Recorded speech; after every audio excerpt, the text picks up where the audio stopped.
Morning, Brad.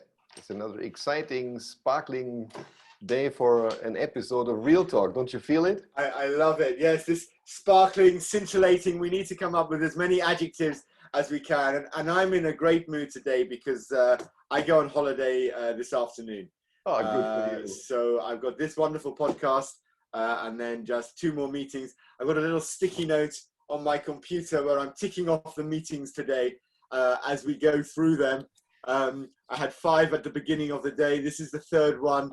So afterwards, I'm past the halfway point. So I'm in a great mood. What shall we shine a light on today? What's beeping on your radar this morning?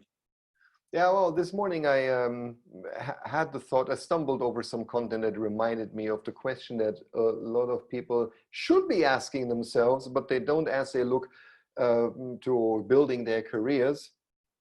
More people should ask themselves, I'm making this statement right here, do you really want to become a manager? Mm-hmm. Because most people at the beginning of their careers, they have being a manager already as a fixed milestone somewhere in their ideas for their career. And but I think it's worth talking about a little bit. What is it actually that a manager does? And can you become a respected leader without being a manager? I think that's like one of those kind of $10 million questions, because for most people, they see career progression as rising up. And therefore, by definition, if I come in as an individual contributor, the next step is to become a team leader. And then the next step is to become a manager. And somehow the leader is seen as someone more senior, more experienced, more tenured. So I think it's a great question. And maybe I'll throw one straight back at you, which is, how come people still today think that the only path for promotion is management?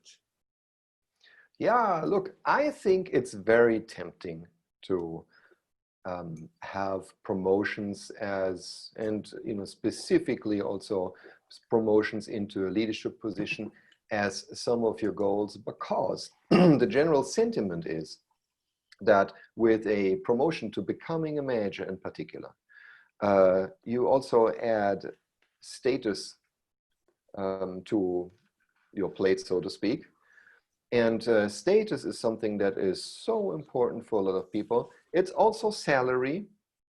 So there's a general, I think it's mostly true, but not exclusively true, that often managers have a better salary.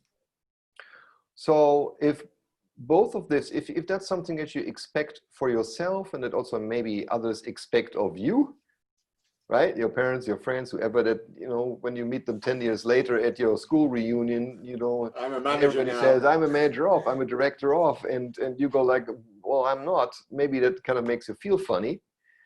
So I think there's a motivation that's mostly for a lot of people is in status, it's in the salary, thinking that it's always the better salary, which is not always true.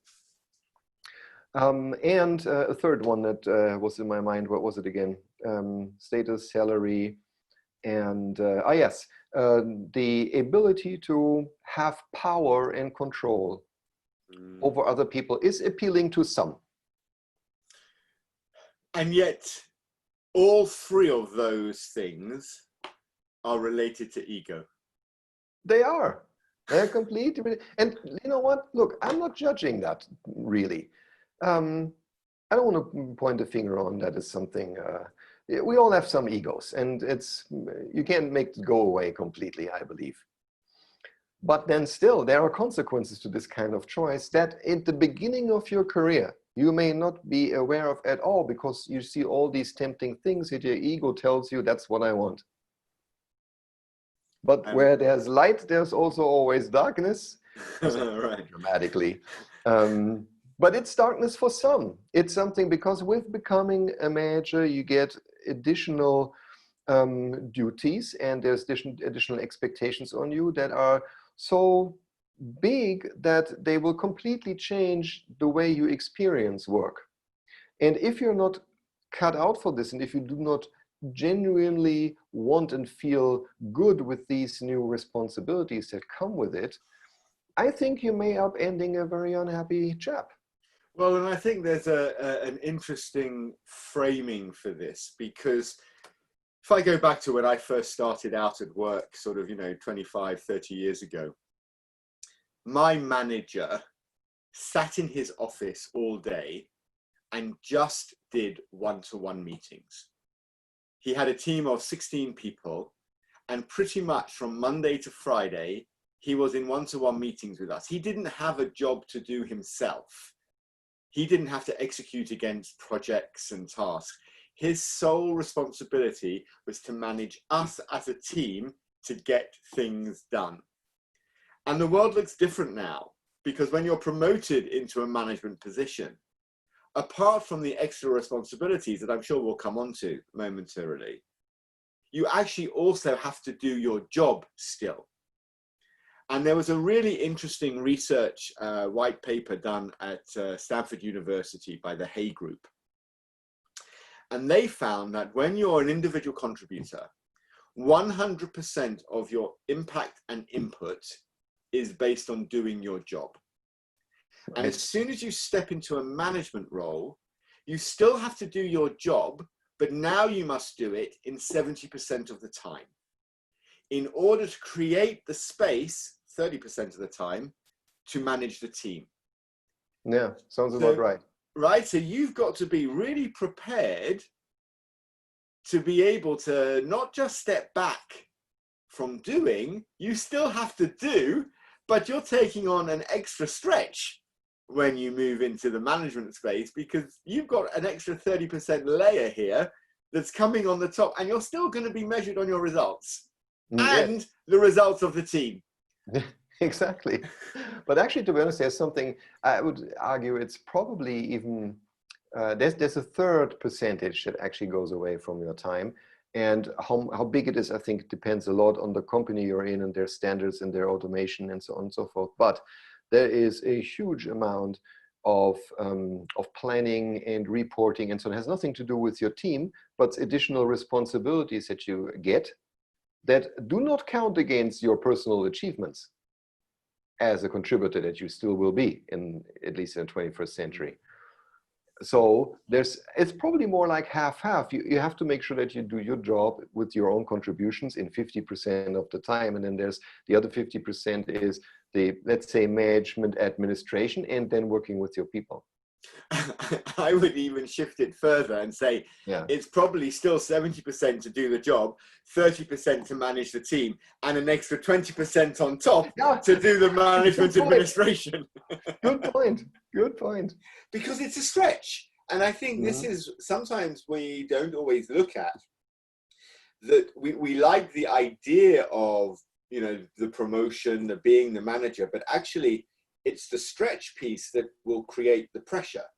Because unless you like that kind of detailed orientation, the planning, the forecasting, the making sure the holiday plans are set right, so not everybody goes off for the same week, and it's those kinds of things. The managing up piece as well, being the buffer between the team and the more senior leadership that are expecting results and measuring you, all the stakeholders for every member of the team.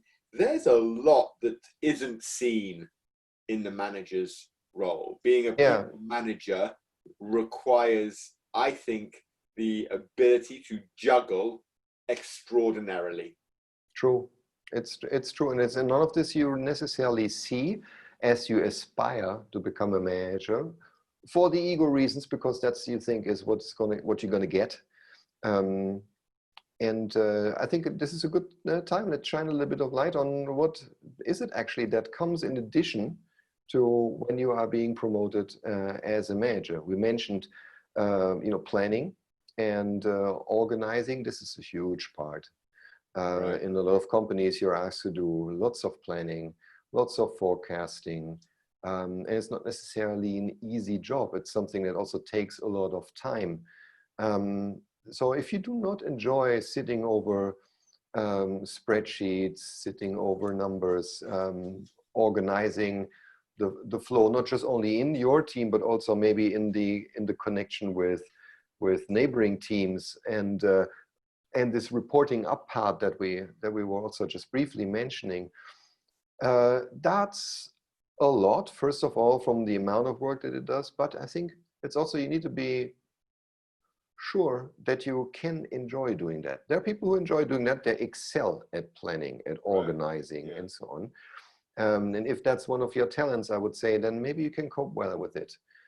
But if you didn't know that, coming into this position, oblivious of that's going to be like your new responsibilities package, you might become quite depressed. I've seen people over the course of my career who went back into, deliberately, they wanted to get back into an individual contributor role, because thankfully they were honest with themselves and were saying, I'm no longer happy in this. That's not what I want. That's not what I'm maybe good at even, right? So, and that's actually super. I'm proud of them that they had this realization and then went back.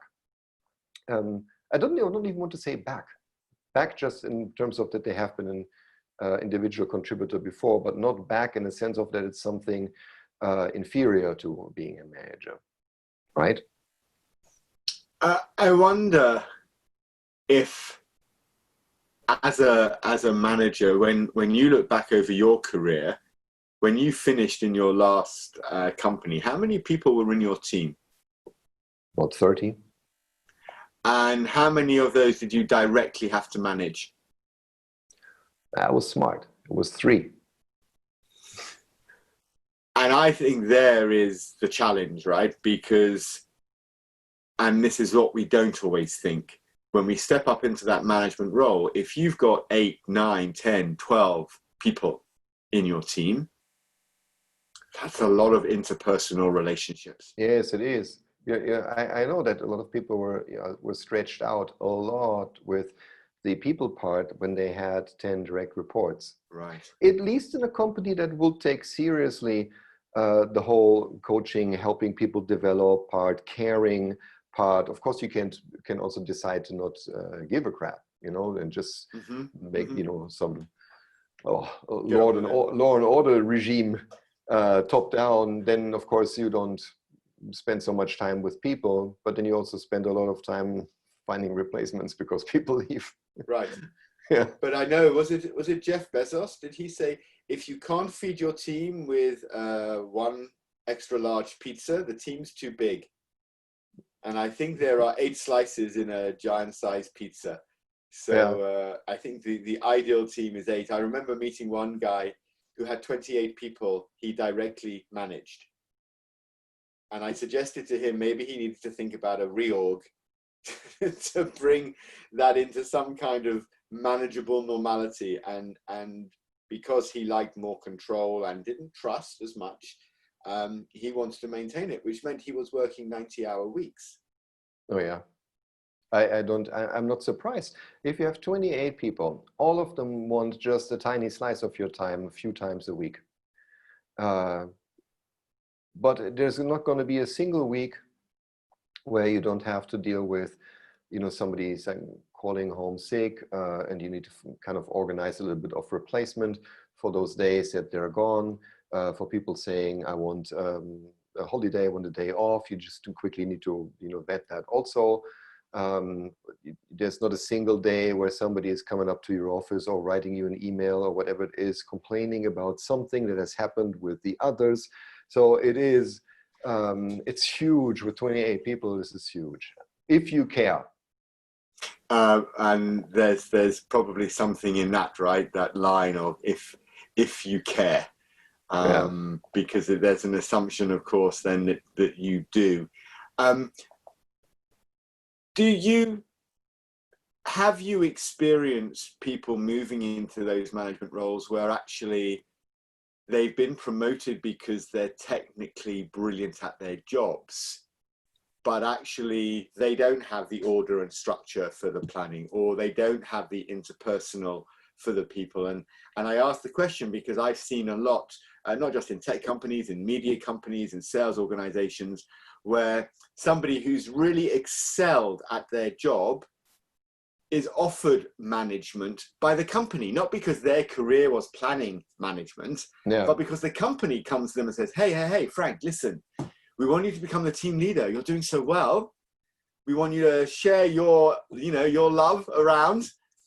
And actually, you make the worst manager ever because actually you were a great contributor, and now we're pulling you away from that. Yes, of course I've experienced that. I think it's actually, to be honest, I think it's the standard reason why people get promoted is that someone, up the hierarchy says, well, that's great performance. We would need more of that.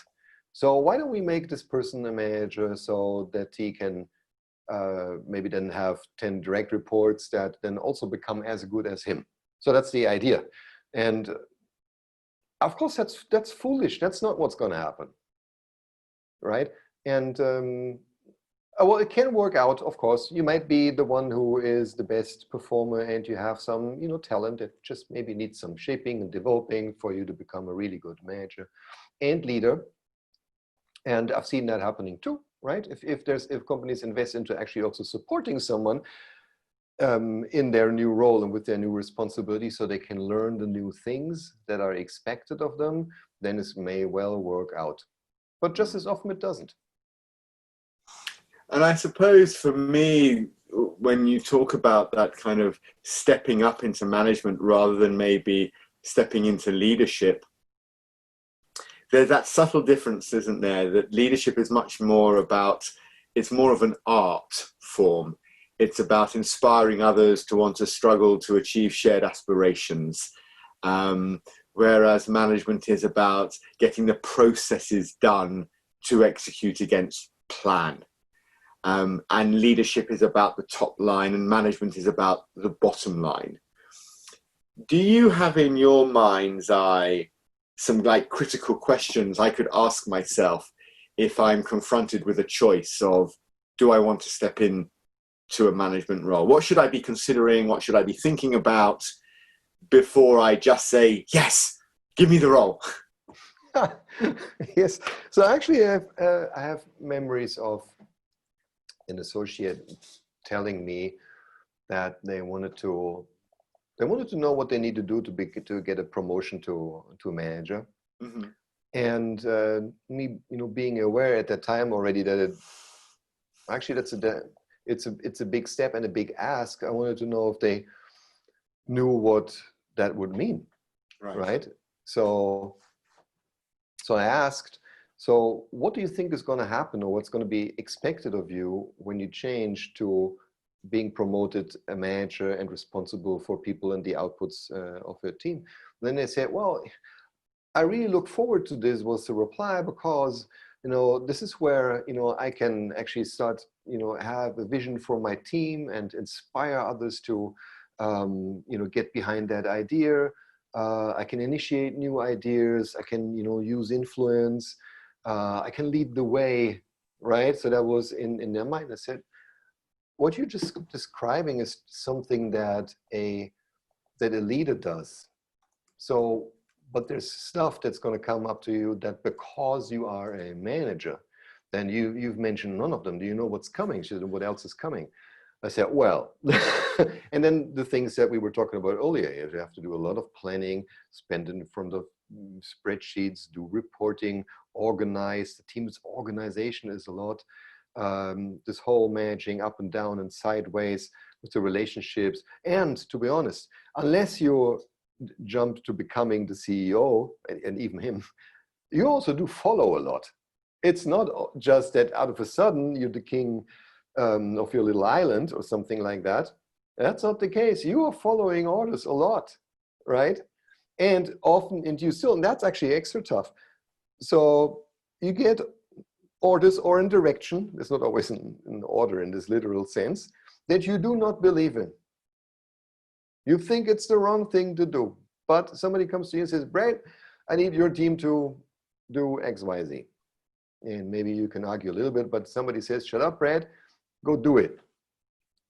Now, now you have the pleasure of going to your team of 10 explaining them that from tomorrow something is expected of them that they, just as you, don't really believe is a good idea. And you are in this tension field all the time. It's not always pleasant. That comes, of course, you need to analyze and monitor what's going on and so on. So having explained that, I remember that the person at that time said, when you put it this way, I don't think that's what I want. I don't want any of these things. I said, well, good. I mean, it's very good that you are aware of that for yourself. Because honestly, all the things that you've been saying before that you're looking forward to do, you can do in your contributor role. You can have ideas, you can lead the way, you can inspire others to do that. And Brad, I have seen a lot of people who were consistently over many years an individual contributor, not a manager, that have been respected leaders. Oh yeah, for sure. Respected leaders, way more than most of the managers that were around. And so it's unrelated. It's not that you can be it's not that you can't be a leader just because you're not a manager. No, and I remember when you said that, it reminds me, I heard Bob Iger give a talk a couple of years ago. For those that are listening who don't know Bob Iger's name, he's the CEO of the Walt Disney company. I think maybe one day he'll be president of the US. And Bob Iger was talking about leadership, actually, and about inspiring. Mm-hmm. And he said, there's a real simple difference between management and leadership. Because although most people think, in essence, they're the same thing, they're really different. And he said, I can summarize it in one sentence. Leaders have people that follow them, while managers have people who simply work for them. Beautiful. If yes. So unless a manager is also a good leader, that's exactly what would happen. So you don't need to manage people to have people follow you. Yes, that's so true. I was talking yesterday at a conference, a women's conference actually, on leadership signature and purpose. And we were talking about this very topic because not everybody in the room were leaders. Some of them were aspiring leaders, some were actually managers, and some were leaders. And I said to them that for any of them who had children in their life, whether their own kids or siblings with nephews and nieces, when you put 6 or 7 kids in a room together, they appoint their own leader. There's no authority, there's no business card or email signature or one of them's earning more than the other. The leader is appointed by the group who has the best idea for the most creative, innovative game to play. Yes. And that role of leadership shifts during an afternoon whilst they play different games. Yes, exactly. And that's what to be honest, Brett, that's what also happens in the workplace if you have a non-oppressive culture.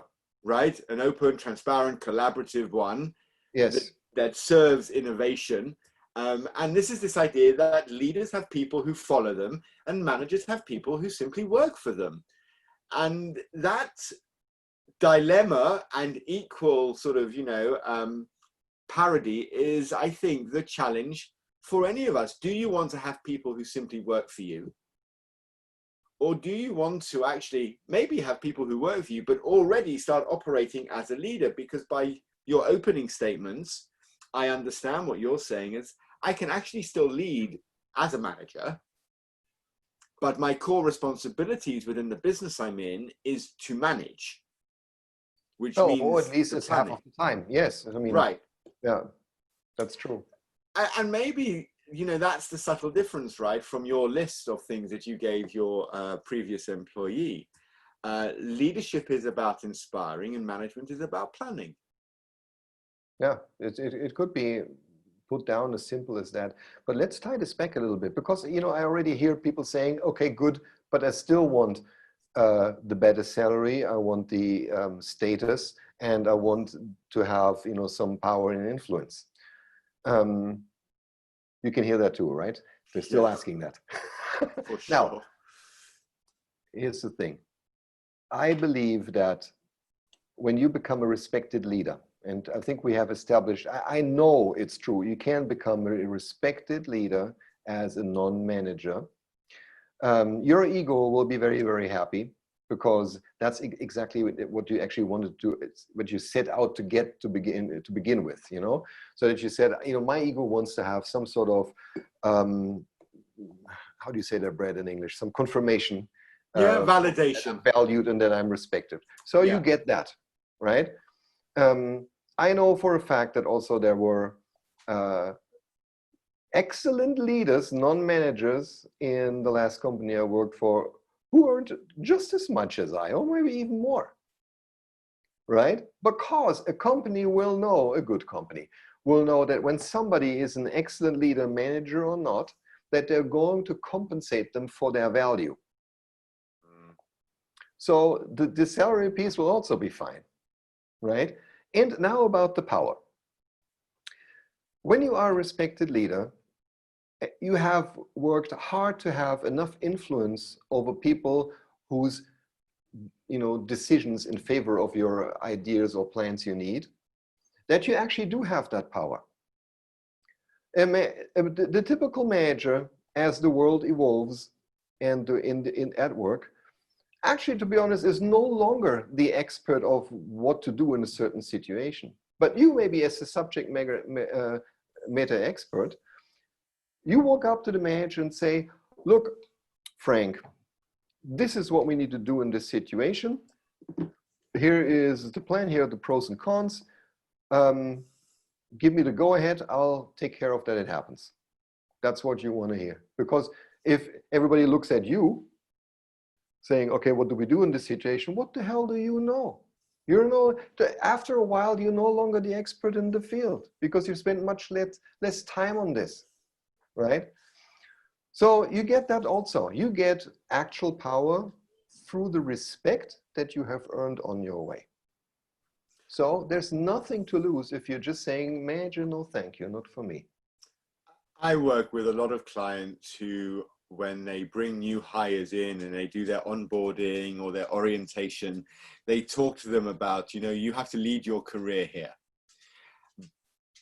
And often what I found the really effective organizations do is they show two paths. They show a deep subject matter expert path and the people management path. Right. And they actually undersell the people management path because it's a headache. Mm-hmm. Don't feel as though your only option, because imagine how many people are leaving companies because they think the only place to go is a manager and they don't want to go into management. Yes, a lot, I'm sure.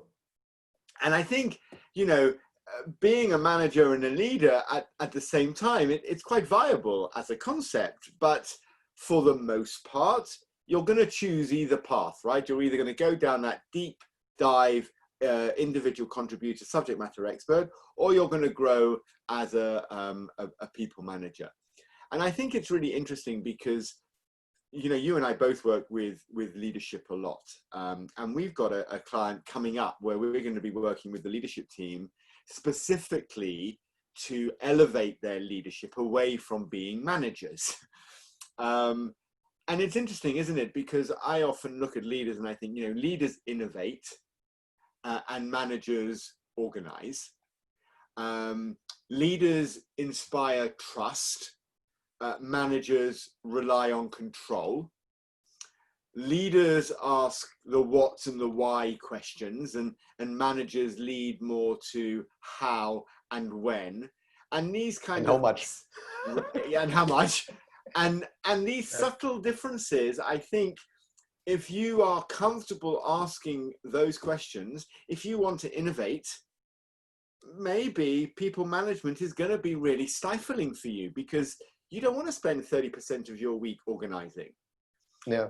If you really like control, then maybe management is perfect for you because you'll have people working for you. You can distribute workflow and workload. It's correct. So, you know, so I think giving people this kind of, like, I like the idea that you gave someone like almost like a checklist of which ones do you see yourself landing in, because that's going to point you in the direction. That's going to show you on the dial which path you are heading towards. Not to say you can't learn and develop, because if you can't learn and develop, I've just lost 1/3 of my business for the future. Yes. In management development programs.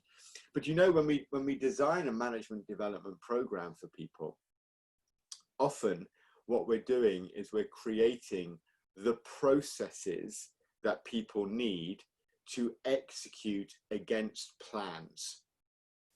So it's almost as if, you know, to go into a management position, you just need to be a great executor so that you can build a strategic vision, build out your roadmap and execute against it. Whereas the leader is inspiring the team to think of a vision and purpose and inspire followers rather than motivate them. They just inspire them.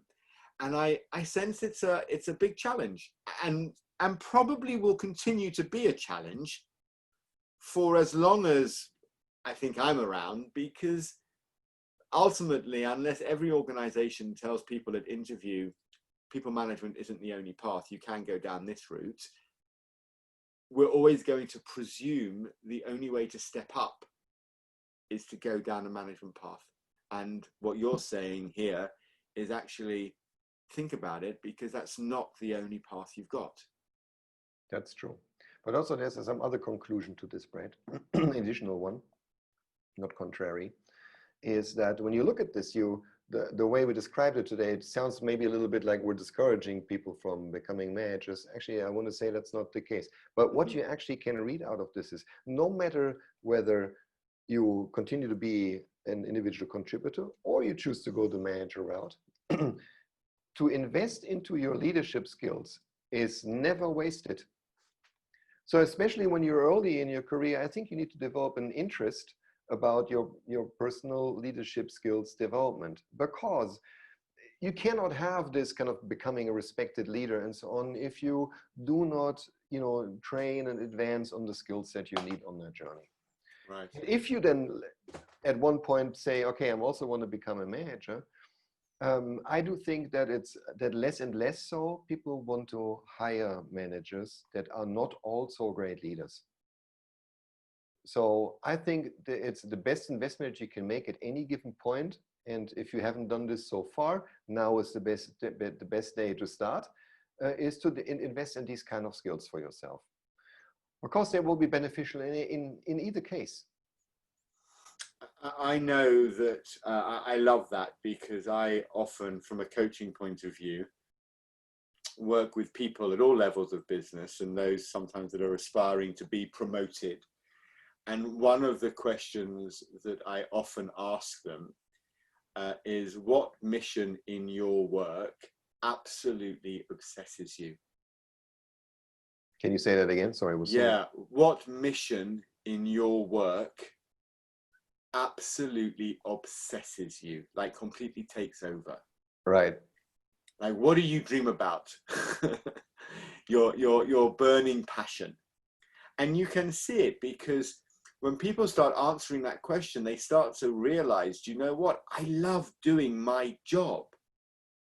And then actually the management path isn't for them, but it doesn't mean then they don't take up your mantle and say, but actually from a leadership point of view, what can I do to develop some of those skills as I become more experienced? So people do listen, people do want to follow.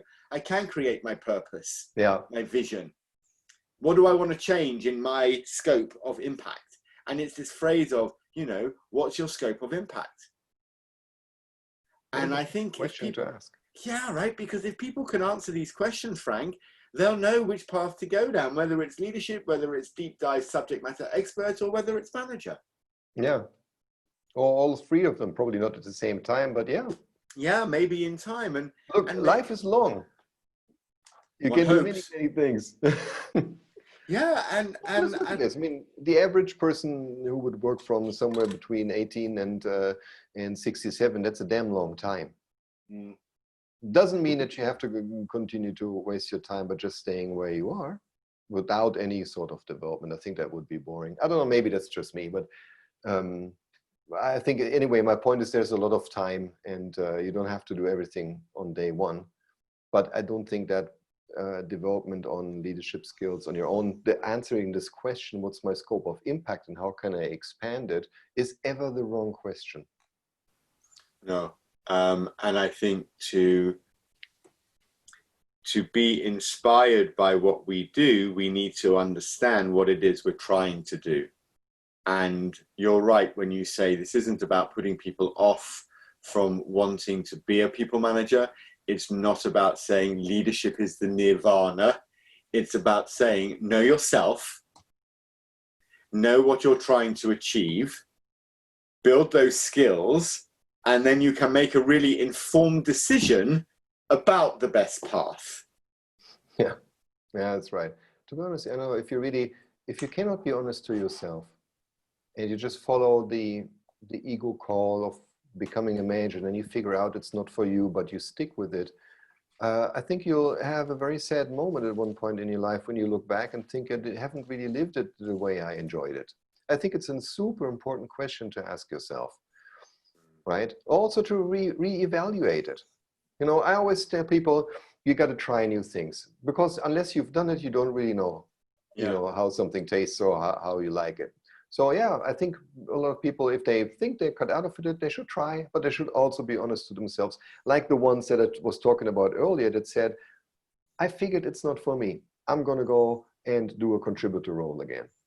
Yeah. That's smart acting. Yeah, I think so. And I don't know about you, but that's what I do when I try different foods. Yeah. I try them, I reflect on it, and I decide whether it's not for me. Yeah, exactly. I know not about you, but I for example, I like beer, and I'm German. Maybe that's why. Of course, yeah. Anyway, it's part of your DNA, Frank. Yes, but I make it since many years. I made it a practice every time I'm at a place. I look at their menu, and there's anything I don't know in the beer department, I'm ordering it. I want at least once. You know, I want to know it. And through that, I've discovered so many things that I like that I wouldn't have if I just stuck with the top 5 that, you know, were already on my list. And I think with careers, it might be similar. It's no shame in saying, okay, I tried this, didn't work out. There's no shame in that. That kind of honesty is, I think, more aspirational for people, because I think responsibility, life, these things get in the way, and it's much harder to have that clinical honesty. No, it's not much harder. I think people more struggle with that kind of honesty because of their responsibilities. Yeah. But we've talked in earlier conversations, haven't we, about that kind of need to satisfy parts of our life, our parents, our family, our social circle, where we aspire to do things without necessarily the real thought as to whether or not we want or need them. And what you're talking about here is, you know, your open mindset. So that extends to beer as much as it would your career. Exactly. And it's a mindset question. Yeah, it really is. And I think, I'm sure we can't do the whole topic justice in 30 minutes. But for me, it's this simple question of, what do I really want to do when I'm at work? And in order to answer that question, I have to be really clear on what would be required of me if I stepped into a people management role. And it's called people management for a reason.